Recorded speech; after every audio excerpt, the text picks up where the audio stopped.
Welcome to Get Started Investing, a show that helps you make the most of your money.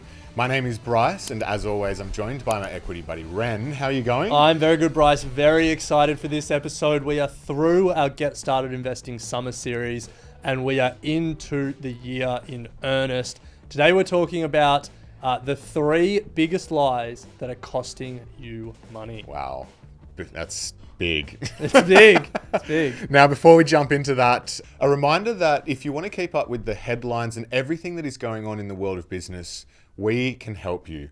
Every morning, we'll send you a summarized version of the most important headlines so you can keep up to date in less than 10 minutes. Sign up to our daily newsletter. There is a link in the show notes. But not only that, we've now turned that newsletter into a podcast. So in less than 5 minutes every day, you can keep up to date with what's going on. It's called Headlines by Equity Mates, and it will be available in your podcast player now. Check it out. So, Bryce, 3 lies that are costing you money. We know there are a lot of people who have just jumped on the podcast or the YouTube, just joining the journey. And there are some big lies that are out there in the investing world. And maybe lies is too strong, but there's certainly some myths that a lot of us believe when we're getting started and we're figuring out this whole world of investing. So we want to dispel them early in the year, early in the journey, so you can get on with investing. Yeah. Now, those 3 lies are investing is the same as gambling. Yeah. Hate that one. Yeah. I don't know enough. Investing is just for the experts. Yes. And then finally, I don't have enough time to be an investor. Yes.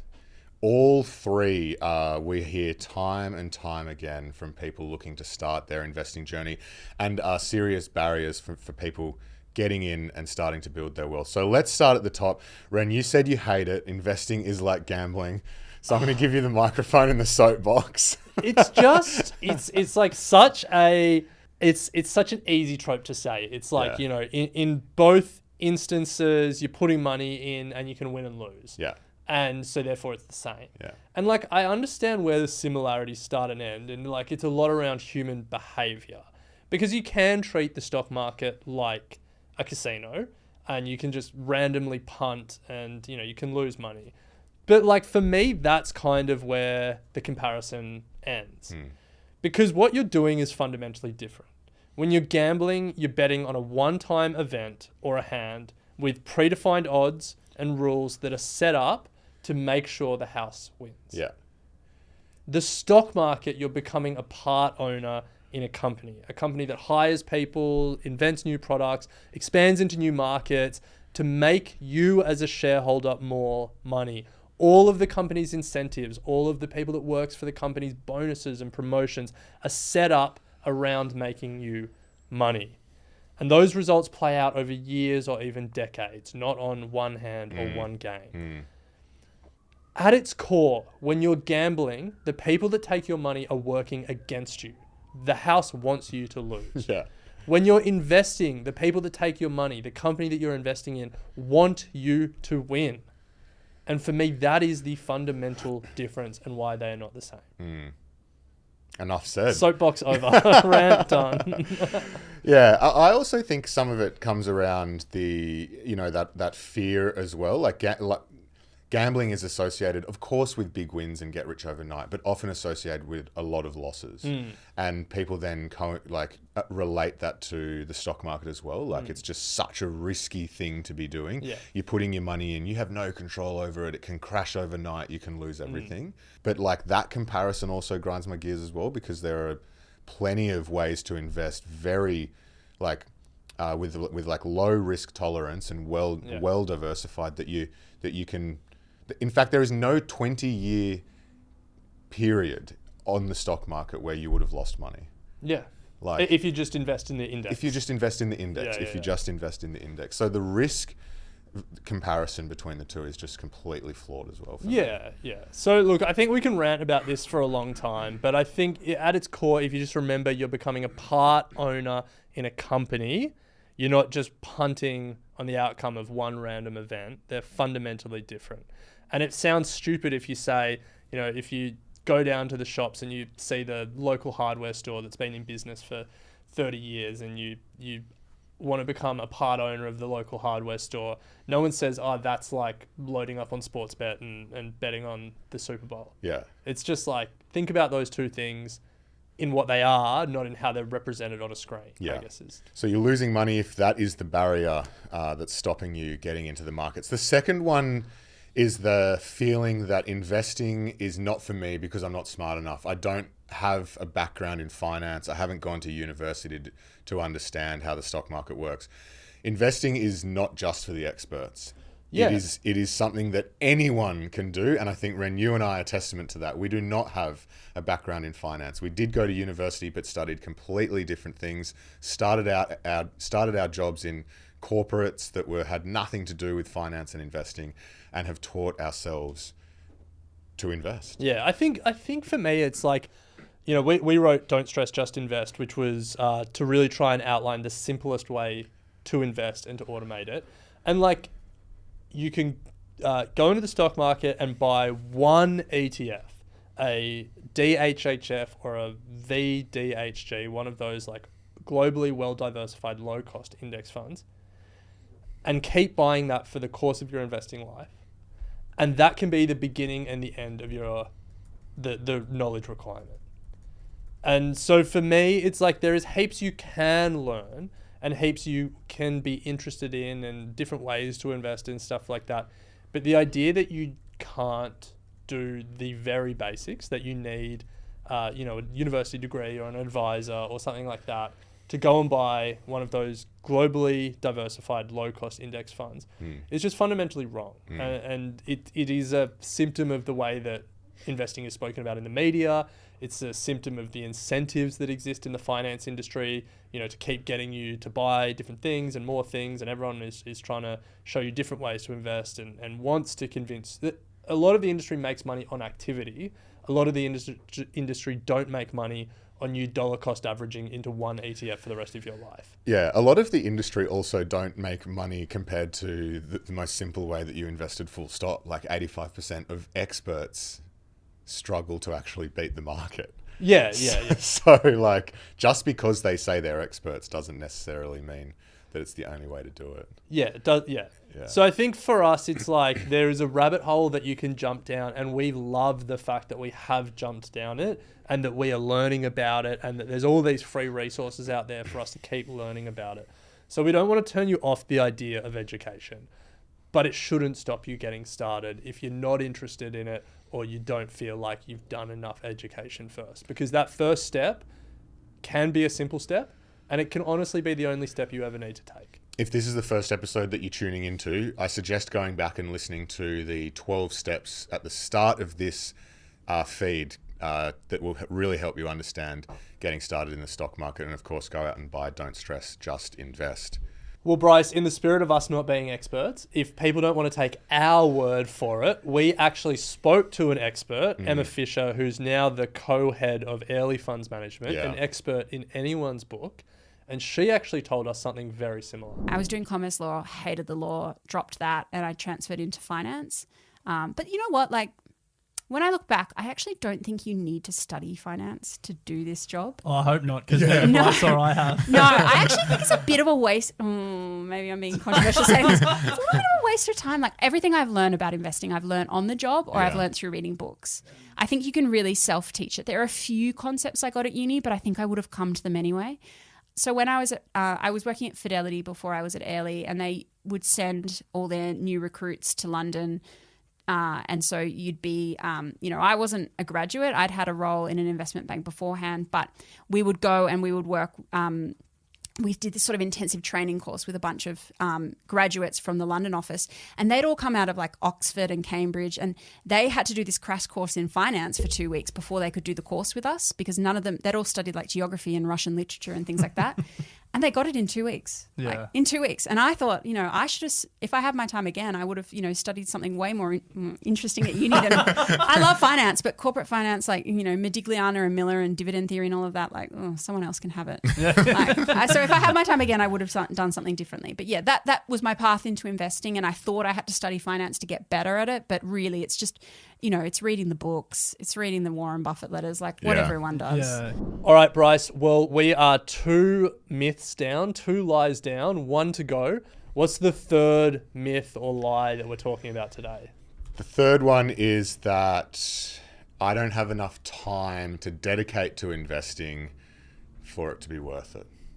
And that is just not true at all. I understand why that's the case. Like, you think about the media that we consume, the headlines, like it's so day to day and it makes you feel like you need to be up to date with everything that's going on and analyzing how that's going to impact the stocks that you're investing in. Like every night on the news, it's BHP up, Combank down. And so it does give you this feeling that you need to be across all of this stuff in order to successfully build a portfolio.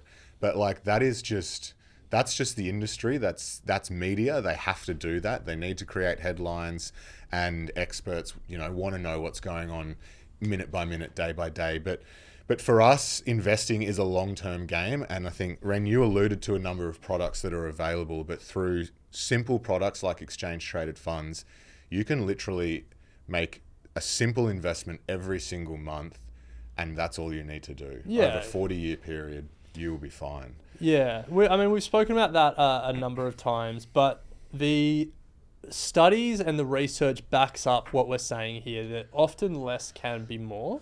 So Morningstar have a Mind the Gap report, and they basically compare what the index returned versus what the average investor in a particular market returned. And the idea being that the gap is a reflection of people's active decisions to do more. And surprise, surprise, well, perhaps not surprising given the theme of this episode, that in almost every market, the gap is a negative gap, i.e. the average investor is doing more and earning less as a result. And they would be better off having done less and just held the index. The latest numbers from Morningstar, the gap in Australia was 7%. The average Aussie investor did 7% worse than the index because they were trading too much. Wow. Yeah. So there's another study that backs this up. It comes out of the University of California.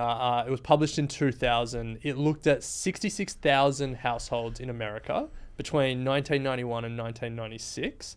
The study is called Trading is Hazardous to Your Wealth. Okay. So I think you can see where this is going. Yeah. In that time, the 90s were a good year for stock market investing. In that time, the average annual return of the US stock market, 17.9%. All right. The average annual return of these households, 11.4%. Wow. And again, this is the same theme that's recurring in this Morningstar Mind the Gap report, which is often by doing more, investors are earning less. Getting less. Yeah. And that's a sign to turn off the news and not let the noise make you feel like you need to react and do something. Yeah. And there are some very practical ways and new products coming to market that, Ren, I think is worth talking to. So we've spoken to death about ETFs. Like that is the great place to start. But there are other ways, like even if you want to go further, like robo-advice, for example, or robo-platforms. While we don't love it, they are available, and what they are, effectively you put your money into the platform and then they go and invest in predefined portfolios on your behalf. A lot of like the new platforms, BetaShares, for example, they have managed funds that are pre-made portfolios. They're not calling it robo-advice anymore. I think they're called model portfolios. Well, I mean, StockSpot, for example, is still robo. Do they call it that? Yeah, they do. Oh, okay. Yeah, That's interesting. Yeah. So there's those. I know Vanguard in the States, and I think in Super here they have target date funds. Yeah, they do. Like those are actually designed for you to invest. Say you're 20 and you say, I want to invest for 40 years. They have a fund that is set up to change over time over those 40 years that you have to do nothing. Yeah. So if you have no time, like those are great options. And then of course, just general automation, something that we talk about, like automating the entire investment process saves you A, a lot of heartache and mental capacity, but B, a lot of time. Yeah, I mean, we've done this to death, but like just a reminder of the amount of time it takes for us to invest in our core portfolio. We get paid fortnightly on a Monday here at Equity Mates. On a Tuesday, we have an automatic transfer set up from our bank to our brokerage, And on our Wednesday, we have an automatic investment set up on our brokerage to buy one of these low-cost diversified ETFs. I literally spend no time investing in my core portfolio. The longest time is me getting a text notification on the Wednesday saying I have invested. Yeah. And so you can automate it all. We wrote about it in the book, Don't Stress, Just Invest. But the idea that you need a certain amount of time to invest, I think the studies show us over and over again that for most people, having more time to do things can be a detriment to their overall performance. Yeah. So those are 3 biggest lies that we hear so much at the Equity Mates community. And when we say they're losing you money, it's because the risk here is that you're not starting your investing journey. You're not actually in there building wealth, building a portfolio, and like that is an issue. Yeah. One other one as we close out this episode, we've touched on it before, but just the I don't have enough money to get started. These platforms now you can start investing. Some of them from literally $1, some from $50, some from $100. But if you don't have a lot of money to get started, you can find one of the platforms that let you invest from $1. And it's not just us, Ren, saying this. We love to see that there are community members in Get Started Investing and Equity Mates that are overcoming barriers themselves, just like Aneka. Hello, friends. So this message is coming to you guys all the way from the United States, New York to be exact. I actually wanted to just come on and say thank you to you guys because I am a Black woman, 40 years old, and 10 years ago, I tried to start learning about investing and I got turned away and couldn't find anyone to help me. And now I decided I wanted to revisit it again. And I have to say, listening to your podcast, that podcast has really helped me figure things out, saving, retirement funds. I truly appreciate all the hard work that goes into what you guys have been doing. And it has truly made a difference in my investing journey. So I just want to say thank you very much. Love that from Aneka. Thank you for the voice note. If you want to ask us a question or leave us a voice note, the link is in the show notes or the YouTube description. But Bryce, that does it for this episode of Get Started Investing. Remember, wherever you're listening or watching, you can subscribe so you don't miss an episode. You can join the conversation in our Facebook discussion group. But Bryce, that'll do us until next time. Sounds good.